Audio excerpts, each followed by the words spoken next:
Diz assim a palavra do Senhor. E disse-me: Filho do homem, põe-te em pé e falarei contigo. Então entrou em mim o Espírito quando falava comigo, e me pôs em pé, e ouviu o que me falava, e disse-me: Filho do homem, eu te envio aos filhos de Israel, as nações rebeldes, que se rebelaram contra mim. Eles e seus pais prevaricaram contra mim até este mesmo dia. E os filhos são de semblante duro e obstinados de coração. Eu te envio a eles, e lhes dirá: assim diz o Senhor Jeová. E eles, quer ouçam, quer deixem de ouvir, porque eles são casa rebelde, hão de saber que esteve no meio deles um profeta. E tu, ó filho do homem, não os temas, nem temas as suas palavras, ainda que sejam sarças e espinhos para contigo, e tu habites com escorpiões. Não temas as suas palavras, nem te assuste com o rosto deles, porque são casa rebeldes. Verso 7 diz: mas tu lhes dirás as minhas palavras, quer ouçam, quer deixem de ouvir, pois são casa rebelde. Diga glória ao Pai, glória ao Filho, glória ao Espírito Santo de Deus. Para terminar, o versículo de número 9 diz assim: então vi, e eis que uma mão se estendia para mim, e eis que nela estava um rolo de livro, e estendeu diante de mim, e ele estava escrito por dentro e por fora, e nele se achavam escritas lamentações e suspiros e ais. Bendito e glorificado seja o nome do Senhor. Pode ser sentado dando uma salva de palmas ao Senhor. Aplauda ao Senhor. Glória a Deus. Ezequiel foi um homem que por várias vezes se deparou com o Senhor, se deu de frente com o Senhor. Ezequiel, ele foi um homem que por várias vezes ele conseguiu ver a glória de Deus aqui na terra, ver o resplendor de Deus aqui na terra. O livro de João nos mostra que existem alguns seres que estão nos céus, e João conseguiu ver esses seres. Antes disso, Ezequiel já tinha visto, e já tinha falado, já tinha narrado sobre isso, e já tinha escrito. Ezequiel era um homem que ele teve uma comunhão com Deus. Repita comigo: Ezequiel teve comunhão com Deus. Ainda que não sido levantado, ou não sido escolhido pelos homens, Ezequiel, ele já estava ali fazendo a obra de Deus e fazendo a vontade de Deus. Ele tinha uma vocação e um ofício. Repita comigo: vocação. Ele era vocacionado para fazer certas coisas. E a Bíblia nos ensina que quando Deus, ele escolhe alguém, ele vai vocacionar essa pessoa, ele vai capacitar essa pessoa para fazer certa tarefa, para fazer certo ofício. Ele tinha dito isso para Jeremias. Eu acho que é a passagem bíblica que ele deixa mais claro: ainda antes que você nascesse, eu já tinha constituído você sobre as nações. Ou seja, ele tinha uma vocação para ir às nações. Ezequiel, ele tinha vocação para ir sobre o povo e profetizar, e falar, e ensinar, e dizer: é tempo de se converter dos seus maus caminhos. Existem algumas gerações de pessoas que foram usadas por Deus nessa terra. Dentre elas estão os profetas do Senhor, os profetas que estavam cheios do Espírito Santo e conheciam a palavra de Deus, pessoas que eram tementes a Deus e pessoas que tinham a unção de Deus sobre as suas vidas. Ezequiel era uma dessas pessoas. Ezequiel foi aquele homem que conseguiu ver um vale cheio de ossos secos, e a vocação dentro do coração dele era tão forte, que Deus, ele disse assim: Ezequiel, pode reviver esses ossos? Ele disse: Senhor, tu sabes, é o Senhor que conhece, é o Senhor que sabe. Ele disse: profetiza. Profetiza para você ver o que eu faço. Porque Ezequiel, ele tinha a vocação de profetizar, a vocação de lançar a palavra e as coisas acontecer. Quando nós temos uma vocação, um chamado na nossa vida, nós temos a autoridade de Deus para cumprir aquilo sobre nós, ou para cumprir aquilo sobre o lugar onde nós estamos. Quando você tem vocação e chamado de Deus para liderança, Deus, ele vai te colocar liderando, e você vai liderar não por autoridade dos homens, mas por própria autoridade de Deus. Quando tem a vocação para pregar, você vai pregar não segundo a autoridade dos homens, mas segundo a autoridade de Deus. Quando você tem a vocação para louvar, para cantar, ou para fazer algo diante do Senhor, é Ele que está te impulsionando a fazer. Mas o problema é que muitas vezes nós esquecemos daquilo que nós somos vocacionados a fazer. Nós não conseguimos encontrar a nossa vocação diante do Senhor, e é aí que Deus ele começa a nos dar visões, revelações, e começa a mostrar alguns mistérios dele sobre a nossa vida.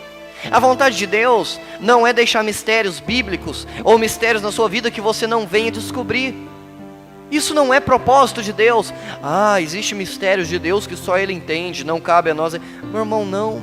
Aquilo que Deus tem para você, aquilo que Deus tem preparado, é para você entender, é para você buscar entender. É tempo de nós começarmos a entender que nós precisamos aprender aquilo que Deus quer sobre a nossa vida. Deus ele tem uma vocação para você. Existem pessoas que às vezes está sendo servo, sendo que Deus colocou como uma pessoa liberta. Existem pessoas que estão fazendo algo na sua vida e que está edificando outras pessoas. Isso é bênção? É. Mas quando o propósito de Deus não é trazer você para pessoas abençoarem a sua vida.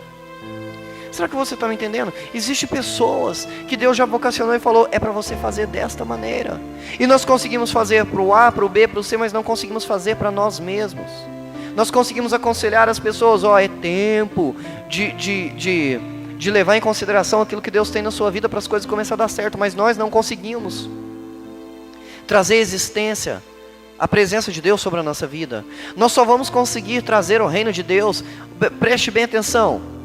Jesus ele disse, quando vocês for orar, olha a preparação de Jesus para os discípulos. Eu vou preparar vocês. Quando vocês for orar, vocês oram assim: Pai nosso que estais no, santificado seja o teu, venha a nós o teu reino, seja feita a tua vontade. E ele ensina aquela oração linda para os discípulos. Hoje a gente ora isso é válido? Essa oração é válida para os dias de hoje, sim.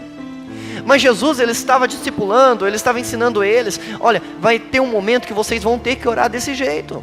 Quando eles estavam, Jesus ele tinha subido e ele falou, ficar em Jerusalém até que de cima sejais revestidos de glória.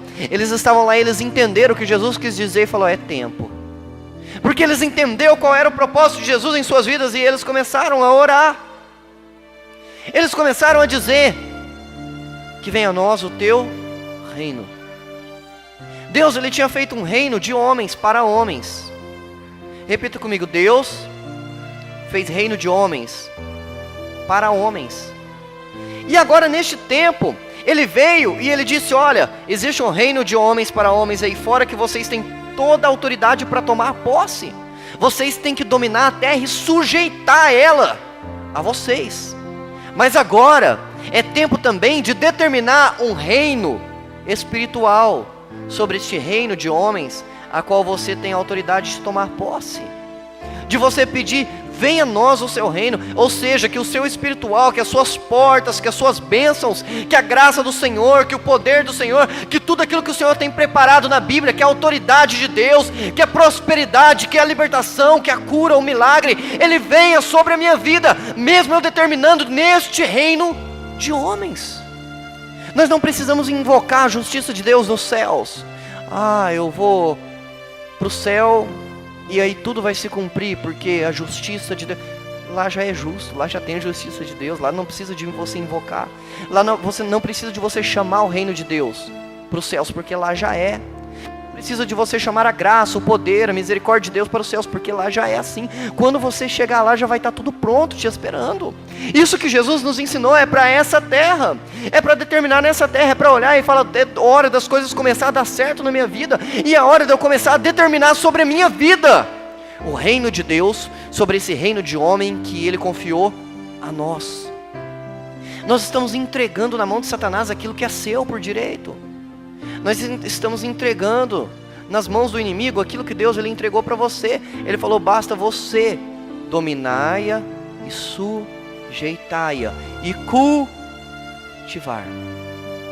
Quando nós sabemos a tomar posse das coisas que Deus tem para a nossa vida, não com a palavra, eu tomo posse em nome de Jesus, Só que aí passa ano, sai ano, passa ano, sai ano, e a gente não muda de vida, e no outro ano a gente está lá, eu aprendi a determinar, eu sou determinado, eu tomo posse em nome de Rush. Só que aí as coisas não acontecem, porque nós aprendemos a tomar posse da boca para fora. Sabe o que Jesus falou sobre nós que oramos da boca para fora, louvamos da boca para fora, determinamos as bênçãos de Deus da boca para fora? Jesus, ele disse algo interessante: vocês estão me honrando com os lábios, mas o seu coração está longe. Por quê? Porque é tempo de nós começarmos a tomar posse de tudo aquilo que ele fez. Imagina você construir, imagina você fazer um bolo para mim. Você faz um bolo para mim, de estrogonofe de chocolate. Não que eu esteja jogando em direta para alguém fazer bolo de estrogonofe de chocolate para mim, mas assim, sabe, um bolo de estrogonofe de chocolate com morango. Oh, aleluia. Certo? Aí você faz aquele bolo. Só, vou levar esse bolo aqui, pastor, ele não merece não, mas eu vou levar para ele. E aí você traz aquele bolo, aí você deixa ali. A hora que você olha para trás, entrou um cachorrinho na igreja e comeu tudo o bolo. Você vai achar justo isso? Então por que muitas vezes nós estamos deixando o cão comer o nosso bolo? Por que muitas das vezes nós estamos deixando Satanás ele tomar conta daquilo que é nosso? Há anos atrás a gente falou assim, televisão é do cão. Sabe o que aconteceu? Ele tomou posse. Sabe quanto a gente paga num horário de televisão hoje? O rádio é do cão, ele tomou posse. Sabe quanto que nós temos que pagar por um horário de rádio para poder pregar o evangelho ali? Porque nós temos mania de entregar para Satanás. A Bíblia diz que ele não tem nada, porque nada ele tem. Nós entregamos de mão beijada para Satanás aquilo que é seu, aquilo que Deus ele determinou para você. O porquê que hoje nós não conseguimos plantar e nascer cachos de uva que precisa de 2 homens para carregar? Porque nós não aprendemos a determinar, porque nós não aprendemos a correr atrás daquilo que é nosso por direito. Jesus é nosso por direito, essa terra é nossa. Esse governo chega de corrupção, por quê? Porque a terra é nossa. Mas se nós continuarmos sendo corruptos dentro dos nossos lares, não tem como nós acabarmos com a corrupção que está em Brasília ou está sobre os nossos líderes. A graça de Deus ela não vai nos alcançar se nós continuarmos fazendo as mesmas coisas que eles fazem. Às vezes você fala, não pastor, eu não tenho coragem de desviar 1 milhão dos velhinhos aposentados, mas a gente está cheio de CD e DVD pirata em casa. Coisa que a gente sabe que a gente está roubando alguém. Sabe, é tempo da gente começar a entender que a graça de Deus, ela está sobre a sua vida. A graça de Deus, repita comigo, a graça de Deus está sobre a minha vida. Isso significa, você está ali na lei, você ama a lei, porque a Bíblia diz que a lei de Deus é boa. Quando a gente acha que a lei de Deus é ruim, eu não estou na lei não, porque eu tenho medo, a lei de Deus é ruim. Então o nosso coração está longe de Jesus, porque a Bíblia diz, a lei de Deus é boa. Ela é boa. Então eu estou ali, a lei de Deus é assim, você não pode matar, você não pode cobiçar aquilo que é dos outros, você não pode cobiçar ninguém, só que também ninguém vai te matar, ninguém vai te roubar, ninguém vai cobiçar o seu marido, vale um glória a Deus. Misericórdia, irmãos. Ninguém cobiça, ninguém olha torto para o seu marido, ninguém olha torto para as coisas que é sua, é seu, é seu. Então a lei de Deus ela vem para te proteger. A lei de Deus ela vem para trazer isso. Então a lei de Deus ela é boa para a sua vida, ela é protetora, ela é amigável, ela é carinhosa. Então a lei de Deus agora te protegendo, você andando debaixo da lei de Deus. Só que de vez em quando, por sermos falhos, o que a gente faz na lei de Deus? A gente tropeça, a gente escorrega. E quando nós escorregamos na lei de Deus, sabe o que acontece? A graça vem e nos coloca novamente de pé, para que as bênçãos do Senhor possam ser derramadas sobre a nossa vida. Existe bênçãos para ser derramada, preste bem atenção. Esses dias eu falei assim, Deus não tem mais bênção para dar para ninguém, o povo queria me bater. Falei, não, aqui ó, a Bíblia diz, e eis que eu vos abençoei com todas as sortes de bênção nas regiões celestes, ou seja, todas as bênçãos que Deus tinha para te dar, sabe o que Ele fez? Só que agora, se nós não determinarmos nas regiões celestes, e não disser, eu tomo posse, eu vou fazer algo para isso dar certo, e não seguirmos a vocação que Deus tem para a nossa vida, nós não conseguimos tomar posse disso. Nós só vamos conseguir tomar posse do que Deus prometeu para nós, quando nós usarmos a autoridade da nossa vocação. Qual é a sua vocação no Senhor? Não, a minha vocação é louvar. A minha vocação é pregar, a minha vocação é evangelizar, a minha vocação é orar, essa é a minha vocação. Então use a sua vocação para determinar as bênçãos de Deus sobre a sua vida, sobre a sua família, para que a graça de Deus ela venha sobre você. Quem está determinando, quem está usando o seu sacerdócio, quem está usando a sua vocação aqui para Deus te abençoar? Levanta a mão. Quem? Ah, eu sou de oração, eu estou orando, Deus está abençoando. Eu sou de louvor, eu estou louvando e Deus está abençoando. Quem está sendo abençoado por Deus? Levanta a mão aqui. Glória a Deus. Só que sabe o que é interessante? No final, Jesus ele vai nos julgar pelos nossos frutos, não pelos nossos dons. O dom é uma ajudinha que Jesus nos deu. Eu vou dar uma ajuda para esse povo, eu vou dar dom para eles. E encheu a gente de dom. É batismo no Espírito Santo, uma intimidade maior com Deus, aquele negócio gostoso quando a gente está triste, aquele fogo de Deus descendo sobre a nossa vida, é o dom de falar em língua, é discernimento, é profecia, é revelação, é dom de sonho, dom de visão, é dom de cura, milagre, e oh, aleluia.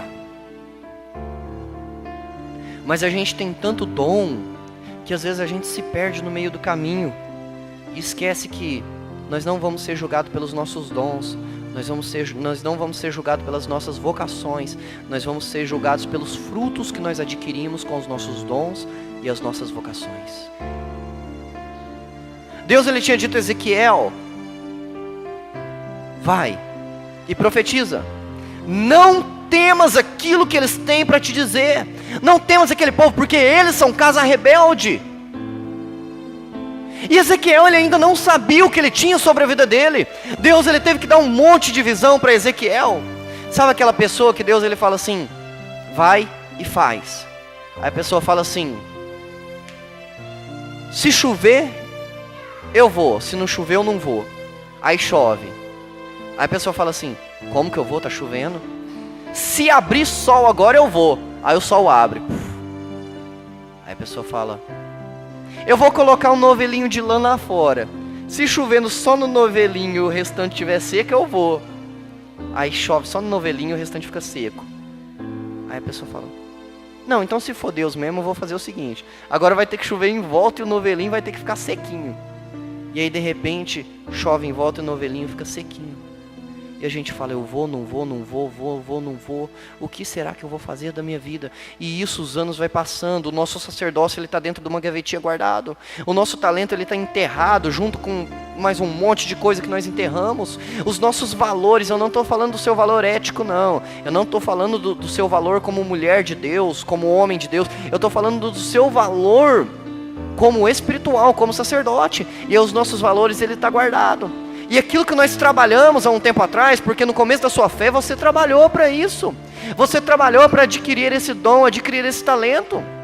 Ninguém nasceu cantando bem, ninguém nasceu tocando bem, ninguém nasceu orando certinho, nós fomos aprendendo. De dia a dia nós fomos crescendo nisso. E de repente a gente pegou isso e enterrou com mais um monte de coisa. E agora para nós acharmos novamente os nossos valores espirituais, sabe o que nós vamos ter que fazer?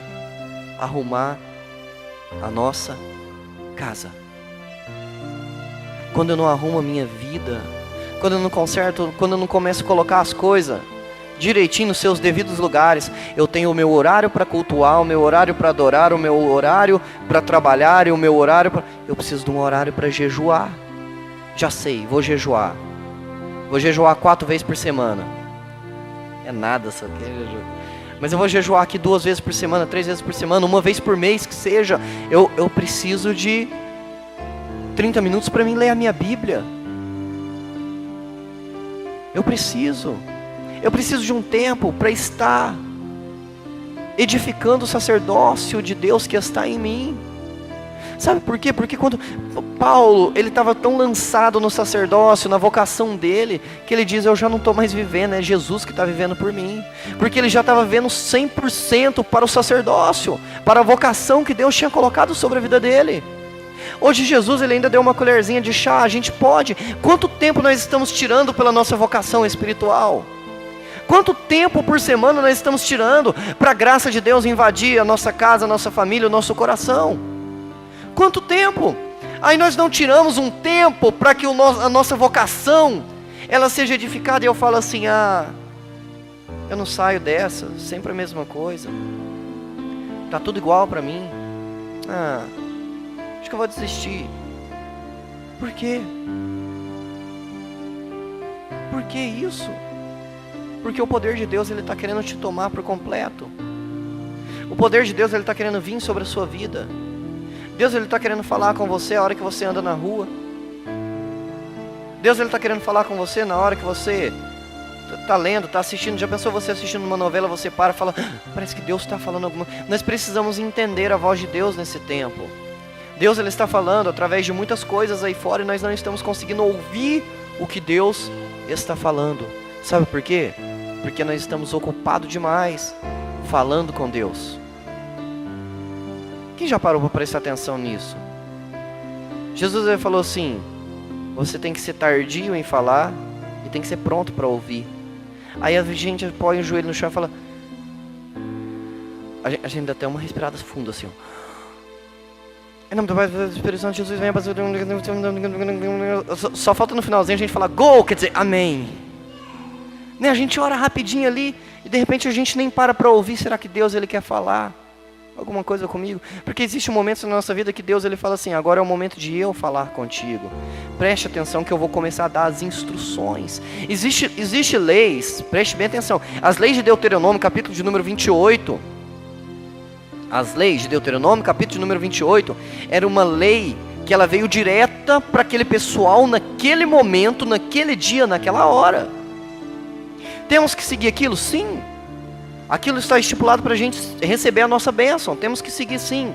Porém, existem instruções que Deus, ele vai te dar pessoalmente pelo tempo da sua vida. Você vai começar a falar com Deus e Deus vai falar, agora eu tenho instruções para te dar neste momento. Existe tempo que Deus vai olhar para você e falar, Marina, vai. Existe um momento que Deus vai falar, Marina, fica. Já pensou? Por quê? Porque a manifestação, a multigraça, a multiforme graça de Deus, ela não é fácil de se entender.